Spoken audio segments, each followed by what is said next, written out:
yo, I shall for your mama Aquaba Edba Obra TV so and that's a GHSDA page. And I also said baby I will share be I mama Aquaba Edba and then so Edumedi so.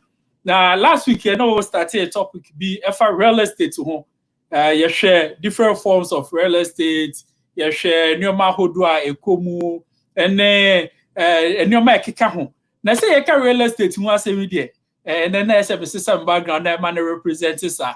And to show becha, when you real estate ahodua dachi bia minyeska may invest in. And to say minyeska may invest in the and then no, I was say the financing of real estate in one say beya met me who kwaya met me afaso. Na ma pesca no na met me de I invest in these real estates. And to yabema onyabema Solomon Akwaba ede abadwume so na waba no ababeche ekwaya yemfa so yebetimi erezi sika no na yetimi de enyanoma etise adepa ofie ye na yeso yetimi invest in etimi so nia yema Akwaba. Thank you Dr. Phil. It's good to be on this program and all the incredible job more you know just a little bit about me. Last week, I think some of they got to know me a little bit. You know, meeting the Solomon Oppong Antwi. I just moved here to the US from Ghana when I was in my 20s because my dad passed away. You know, through that, you know, I went to Purdue, and then from there I started studying about real estate. I became a real estate agent, and then from there as an investor. So that's kind of how I got my start, you know. So real estate is something I've been dealing with for the past, you know, more than 3 years, and it's really my passion. And I'm excited to be here to share the knowledge that I have with, you know, all the Ghanaians, Africans all over the world. So that I exhibit me a creative generational work for not only for ourselves but for our kids. You know, even the Bible says that, you know, a wise man leaves an inheritance for his kids. So that's what I'm passionate about. And the idea the be ewu nkwa. Menya to ho no media ma ye chuma, right? So the bay almost started from ground one. They can actually step on it and be able to, you know, because I mean, you know, Black people, I think that when we travel, sometimes we forgot where we came from. You know, one of the richest men ever lived was in Africa, you know, Mali. So I think that God has given us a lot, and we need to tap into that. You know, we have one of the smartest, youngest population in the world. You know, we are one of the most populous. Black people are one of the most populous people, you know, all over the world. You go to Africa, I mean, there are so many of us. I mean, you have the youngest population. Who is going to feed them? You know, so we need to step up and be able to create our own economy, be able to produce things for our own people, and not just, you know, open our hands that somebody will come feed us. Because at the end of the day, nobody is coming. We have to step up. All right. Maybe na me neko because I almost say right now there.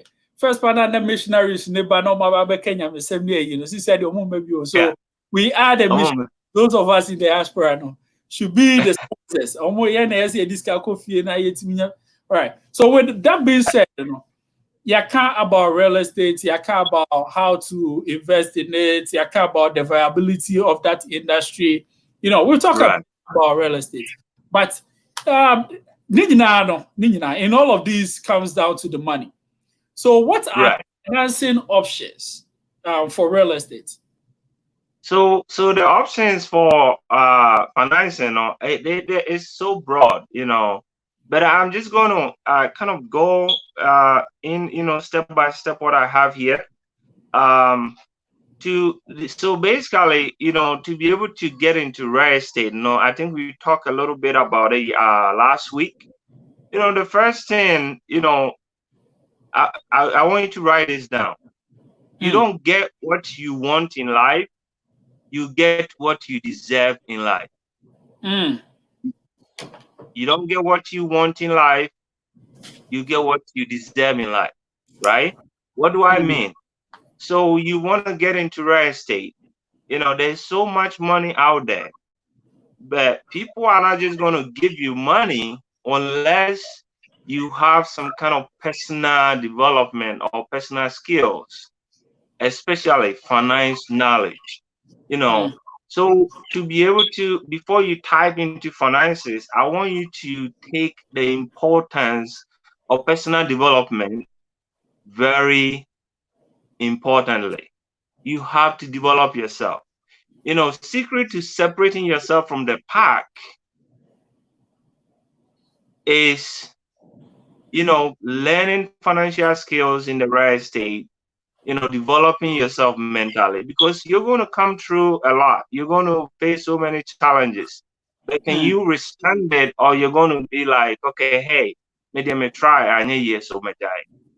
You know, and when you develop yourself, is also the bridge that carries you towards the goal you have not yet reached.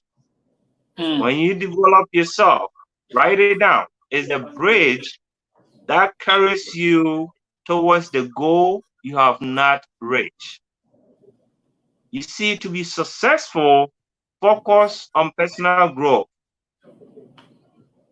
If you don't program yourself, in a nutshell, if you don't program yourself, life will program you. If you don't program yourself, life will program you. You know, I see a lot of people, they sit at the TV and they just keep going through. There's nothing wrong with the entertainment. But within that space of time, you know, that 1 week, 2 weeks, can you pick a book and read about something you don't know, like real estate? You know, if you can do that, and every month you read one book, within a year you have 12 books. You have read 12 books. And you probably more knowledgeable than somebody who has done a master's. You know, so once you get that one down, now let's go to, you know, there are two main ways that you can go about, you know, financing your real estate business. There are two major ways. Okay. The first one, I call it a traditional financing option. Traditional is where you go to the bank and you say, hey, I have this property, it's say $200,000, and I need some loan to be able to buy that property. So the first traditional one that is very common is called a FHA, Federal Housing Administration Loan. FHA. You can write that one down. So this is the criteria. First, you know, you have to learn to use OPP, other people's money. OPP, other people's money. And FHA is one of them. So you go and you say, hey, I don't know which bank you save, you know, Key Bank, right? Chase. You go there and say, hey, I have this property. It's $200,000. I'm getting it for maybe, you know, 160, and I need some money. So they're going to ask you, do you have, how is your credit? And you say maybe 640. And the next thing they will ask you is, do you have a down payment? Normally, the down payment, you can write this down, it's about 3.5% of the total price. So if I'm, you know, hypothetically, I'm using $200,000 as a kind of base point, and plus they're going to ask you for something like closing costs. That's what the bank will charge you. So you take 200, you go to the bank, they are giving you $200,000 loan. Really, all you have to come out with is, you know, maybe $3,000 in closing costs. You have a down payment of 3.5% of 200,000, which is basically about 10,000 out of pocket, right? So if you have 10,000 out of pocket, they're going to give you $200,000. So basically, for every $1 you contribute in real estate, somebody is going to lend you about $10, right? And that is leverage. That's why real estate is so very interesting, you know, because you go to the bank, even in the stock market, for every $1 you put in, they'll probably give you maybe 4. The real estate is different, you know. The leverage is so unprecedented. So you're putting $10,000 down, but you're going to make profit on a $200,000, right? Mm. So if they say the $200,000 goes up 10% every year, you know, Yeah. I mean, and you live in it for 4 years, or you're renting it out, you're getting the cash flow for 4 years. That's a lot of money, you know. Right. So Right. yeah, I always say work is good. You know, go to school, work hard, get a job, but don't let it end there. You know, save all that money you can save, live like you're poor, and don't care about what people are saying, and just keep doing your thing. You know, when Amazon, right? You Mhm. know, Jeff Bezos started. The richest man in the world at that time was Warren Buffett. Mm. Warren Buffett and Bill Gates. Where are they now? You know, Right. They're trailing now. exactly. So you gotta run your race. You know, you gotta Right. run your race. You gotta keep, chopping at what, keep working at what you're doing, and who Mm. knows? You know, yeah, Okay. All right, Solomon. So you've spoken about the one type of the traditional method, traditional. and I think that Yes, there are other types also. But I want to welcome our right. viewers. Please, thanks for joining us on Time to Feel Good, and we hope you're feeling good watching us about real estate. No, this is now the new trend. I've been watching a lot of videos and listening to a lot of people about this, right? This is now the new Right. of amassing wealth. So please tap into the knowledge of our dear brother Solomon as he shares with us. So, first of all, you talked about FHA, which is the down payment of 3.5. And then 3.5 Right. on your first mortgage, or Yeah. any subsequent also is 3.5.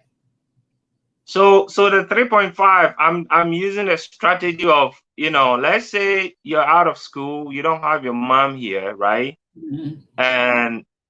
And if even you have your mom here, they didn't save you any money, or they didn't give you any insurance. You're starting Mhm. from ground zero, like most Ghanaians, right? Mhm. Mhm. So a strategy I gave last week, that you can buy the house, live in it for a year, go buy the next one, right? Mhm. Mhm.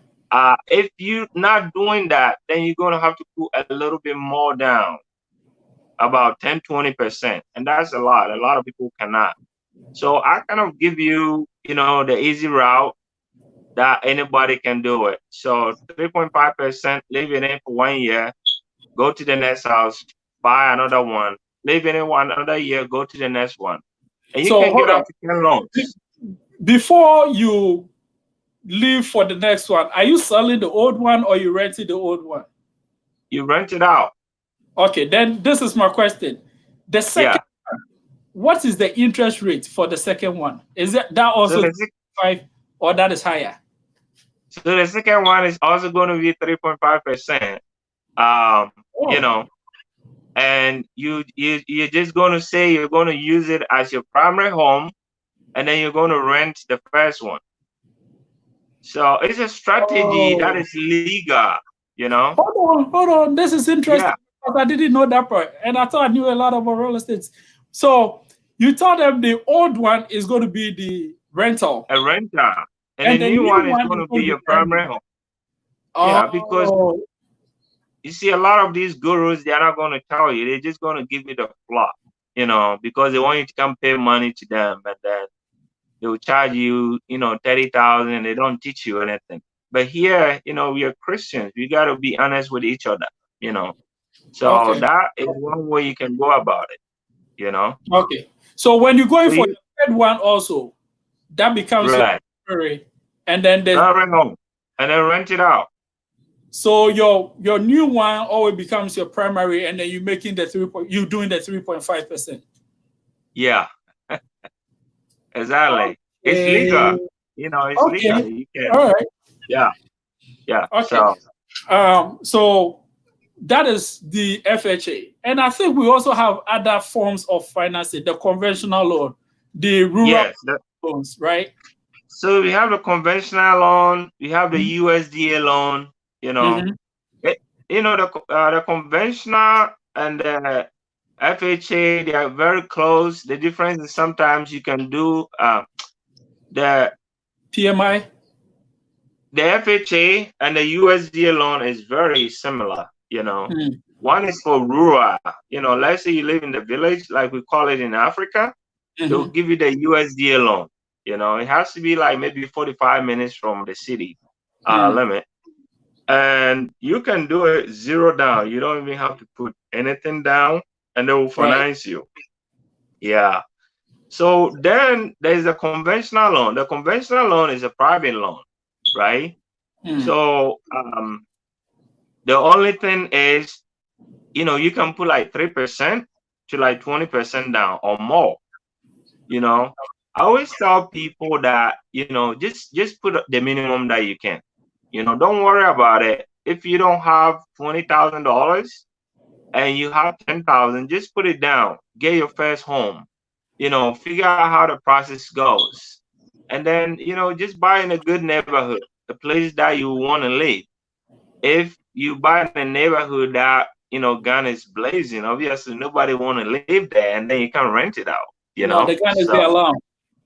Yeah. So okay. Yeah. So that one too, let's say, assuming you're putting 3% down for $200,000 loan, your down payment, down payment is 6%, 3%, that's 6,000. And then your closing costs, what the bank is going to charge you, is about, let's say, 4,000. So if you have $10,000, you can buy your first conventional home and be able to, just finance that. And for every $10,000 you're bringing, the bank can lend you up to, let's say, $200,000. So $1 you bring, you get, 10. So 1 to 10 leverage, and that's why real estate investing is so powerful. Okay. Yeah. So I have a question here. Let's say I only brought 6,000 for a $200,000 home, right?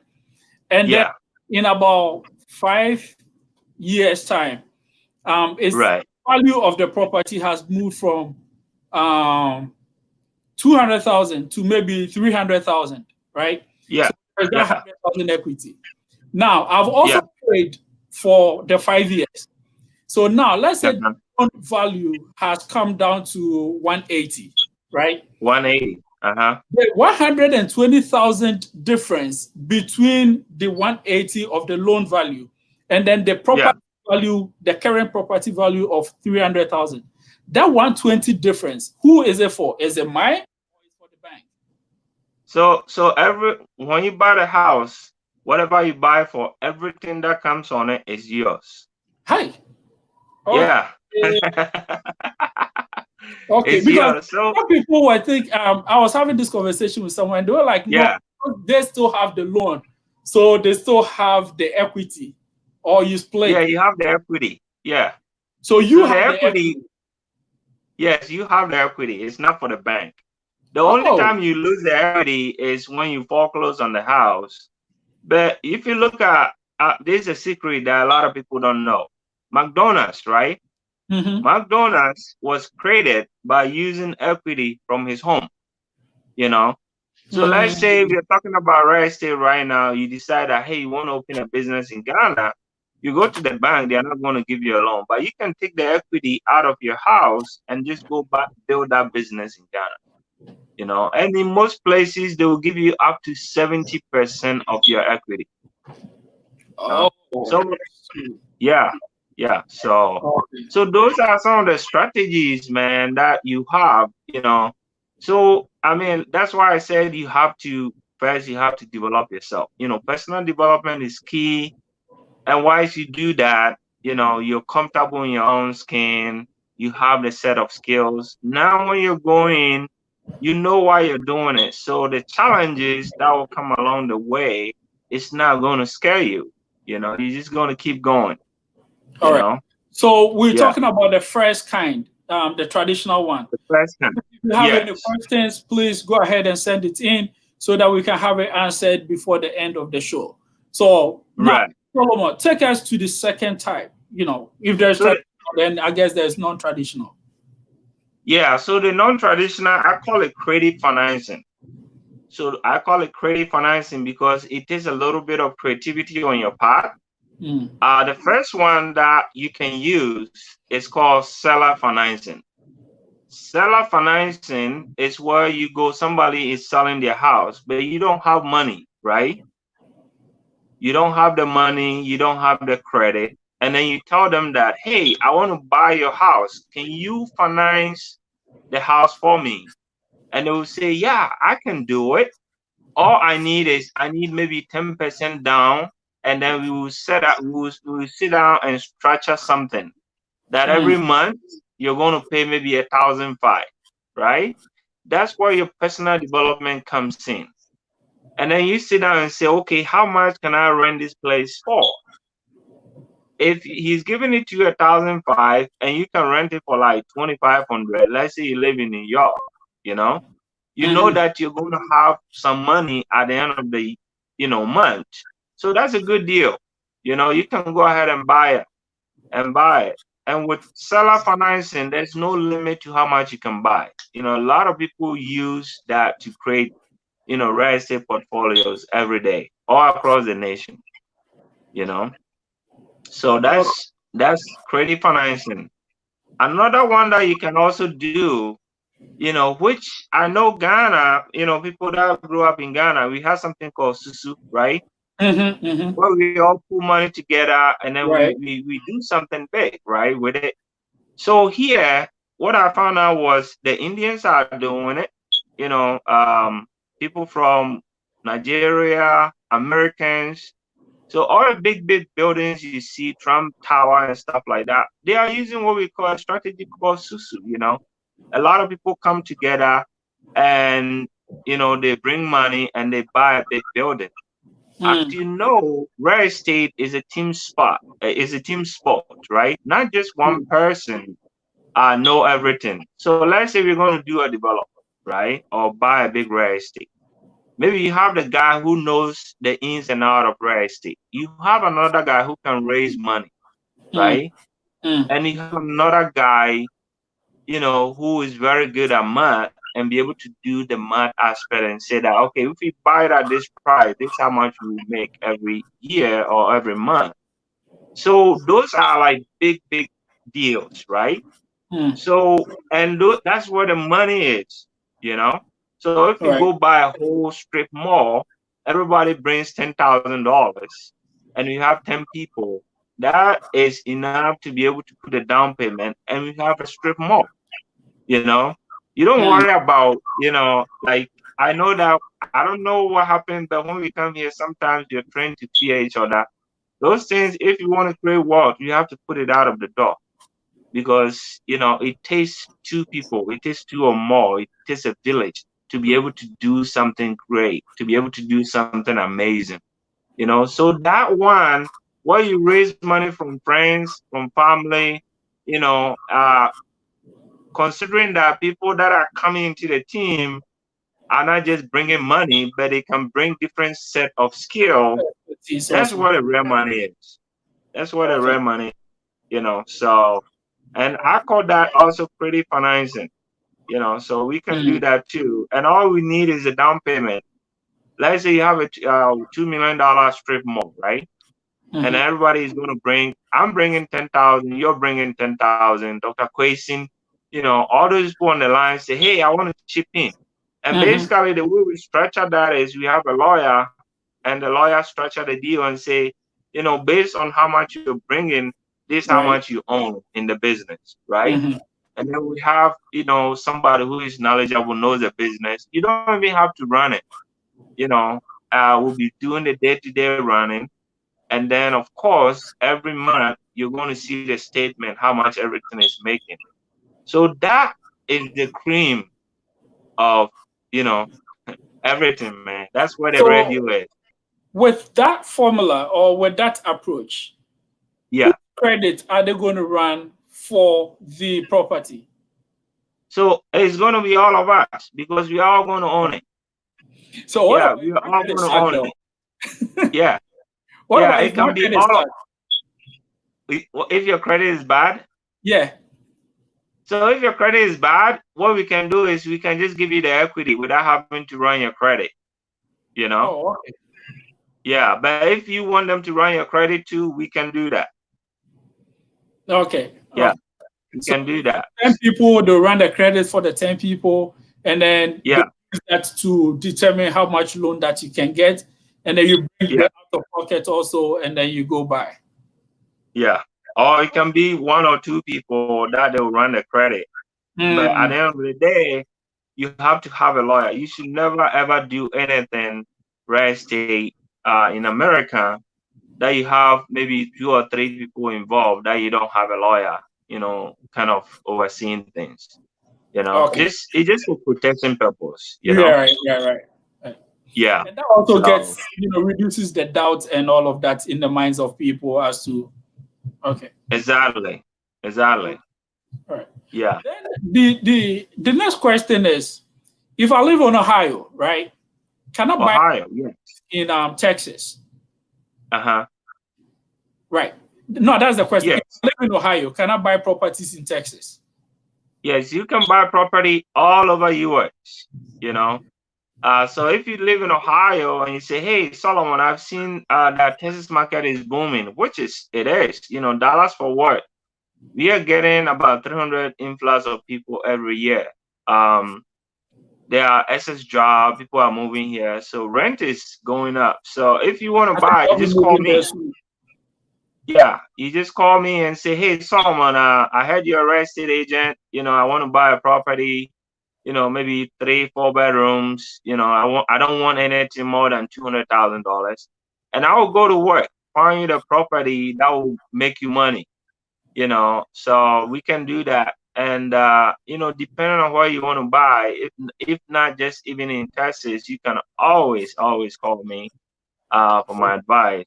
Mm. Because as you know, in real estate, we have something. Uh, we have a saying that follow where the pot is going, not where Mm. the pot is. Follow where the pot is going, not where the pot is. So basically, Okay. what I'm Okay. trying to say is, you look Right. at an area that people are moving in so much, Mm-hmm. and you can track it so many different ways. You can look at the number of U-Haul trucks that are moving within the city. You can look at the number of jobs that are, relocating to that area, and that kind of Mm-hmm. give us a clue that, this area, this place, the real estate market is about to explode. It's gonna, yeah. So that's where the part is going. Place like New York and stuff like that, uh, is kind of, very nice area, but that's where the pot is, right? So things are Right. very expensive. So Mm-hmm. what you want to get is a market that is emerging, and you get in kind of at the bottom or the middle, and it just keeps rising, and that's where you can make a lot of money, So Okay. All right. yeah, So, the next thing is we always talk about location, location, location. The three rules. right, Now, I want viewers to really understand the import when we say location. As you said, follow the pod, not where the pod is. So when we say right, location, New York is one of the most expensive cities in the world. So right, buy where I know the value is high and buy in Dallas Fort Worth. right. So look, yeah, it's so true. Location is so key in real estate, right? Mm, And just to kind of simplify it, um, anywhere you go in US, being Cincinnati, Dallas, or work, anywhere, there are mm, places that people want to live, mm, and people want to live there. One, because maybe the school is very good, mhm, and two, maybe accessibility, right? They can move from one area to the next area without having to be in traffic, or the neighborhood is clean, you know. mm, So those are kind of like, when you say location, like, very simplistic, but when you put all of it together, that's why people want to live at a particular spot. Like, for example, No, go ahead. Go ahead. When you finish.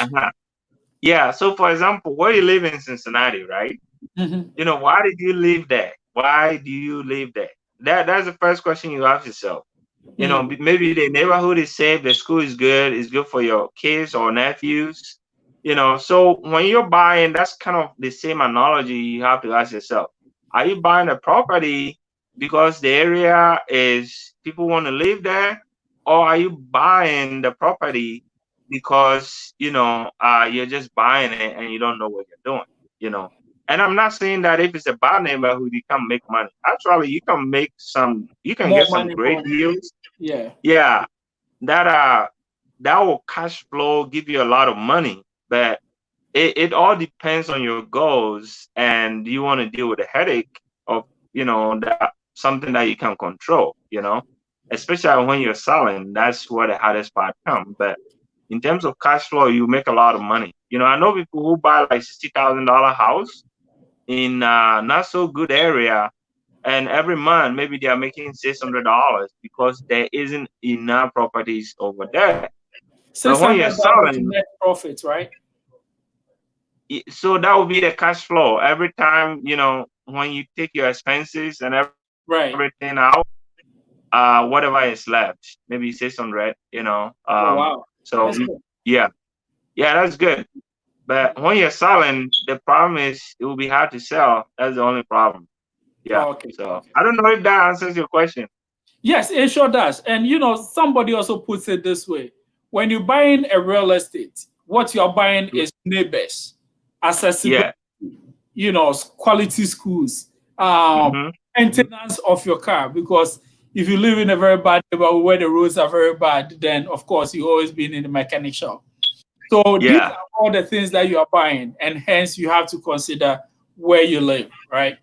Right. So in terms of on financing real estate, can I go to, let's say I see a sign by a seller, buy a house, and then I go to my pillowcase where I've stashed money, and then just take the money and be like, hey, I'm buying this your real estate to $200,000. Here you are. Can we do cash transactions like that? Yeah, you can do that.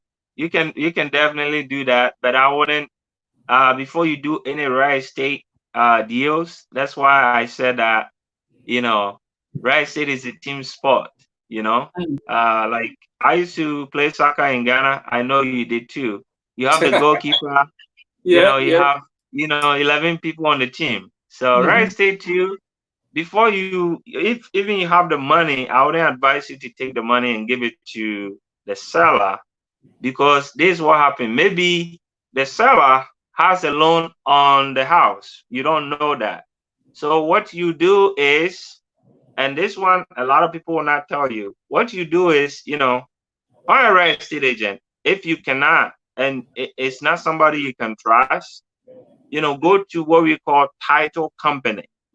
Write it down. Title company. Title companies are attorneys. And what their main job is to look through the transaction of your real estate, and they can go all the way back to the beginning when the building was done, and they're going to track everything that has happened on the house, right? So did the person get some loan on the house? Did they have what we call, maybe somebody came and did some work on the house, but when they did the work, they didn't pay them, so they have a lien on it, So if they have a lien on it, attorney's job is to clear all those doubts before you buy a real estate, so that when you buy it, it doesn't become your problem. So that's kind of how the easiest way you can do a deal when you have the money is just go to a title company and say, hey, I'm buying this property ABC, and I want you guys to take over the transaction for me. And then normally it would take about 30 days, for the whole process, 21 to 30 days for the whole process to finish, to complete. And then you have your key and you can rent it out and start making money, Yeah. Okay. Yeah. Viewers, if you're watching and you have any questions, please send it through the comment section so that we can have it read for you and answered, most importantly, answered for you. Right. Also. So Solomon, you did mention that if someone is anywhere around the States and they want to, Right. they can contact you. Is that correct? Yes. If they want to buy a house, in the Dallas Forward area, have any investing questions, yeah, they can contact me. All right. Yeah. So do you mind putting up your email address so that they can shoot you an email if they have any questions? Yeah, we can do that. So there you go. I see it on the screen now. Oh, okay. Yeah. So that is the email address for Solomon. So does it have to be Dallas though? Because let's say I just want your professional opinion about something, and I live in. Yeah. Is it okay to still contact you though? Yeah. Just call me, man. Just contact All right, me. sure. So viewers, there you are, free consultancy to an extent. Yeah. Gets to a point where he has to charge, of course he will.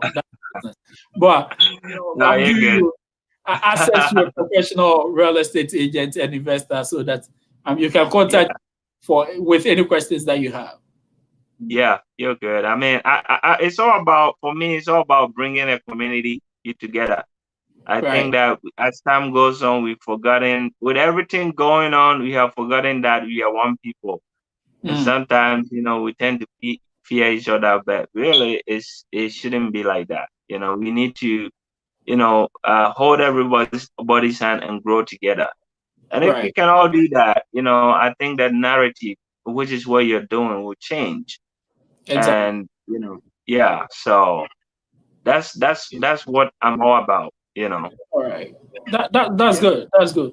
Let's see if we have any questions. I see A-class photos watching, Richard watching, Juliana watching, Hallis Core, GH, Kojob watching, and my youth leader, assistant youth leader, Ernest Ayakwa, is also watching. A-class says, nice program. Thanks, bro. And then we need more of this. Well done, guys. And Juliana saying great ideas. And someone, Rodriguez, also wrote in another language that I'm still learning, so I can't read yet. So viewers, if you have any questions that you want us to address, please send it through and we're going to read and have it answered for you. We're talking about real estate today, how to finance, how to find a real estate property, the advantages of investing in real estate versus maybe the stock market. But we're not saying anything against the stock market because next week we're going to be talking about the stock market, right? Yeah. So next week we're going to be talking about the stock market. Financial freedom is something that is very, very important because when you have the financial freedom, then you're able to do a whole lot for yourself and most importantly, also to help others. So for the last 2 weeks, we're dealing with real estate and how to invest in it. Next week, we're venturing into stock markets. There are some people that have made millions of dollars from just trading in the stock market. Yeah. So we're going to get into that also. Hey, Josh, welcome to the program and thanks for joining us. All right, Solomon, any last words for us? My last words really, help others achieve their dreams and you achieve yours. Wherever you are, being on the job, whatever you're doing, help other people up, lift other people up, help them to achieve their dream and you achieve yours. All right. Thank you very much. And viewers, thank you very much for joining us today. Wherever you are, we greatly do appreciate you being with us today. Thank you, and we'll meet again next week, same time, same place. 5:30 p.m. 10:30 UK time, and then 9:30 GMT, not Ghana Man time, but Greenwich Meridian time, right? So thank you, viewers. Thanks, Solomon. Have a great day. Enjoy the rest of your weekend, and we will meet again. It's been great. On Time to Feel Good with Philip Oppong Antwi. Feel good. Thank you.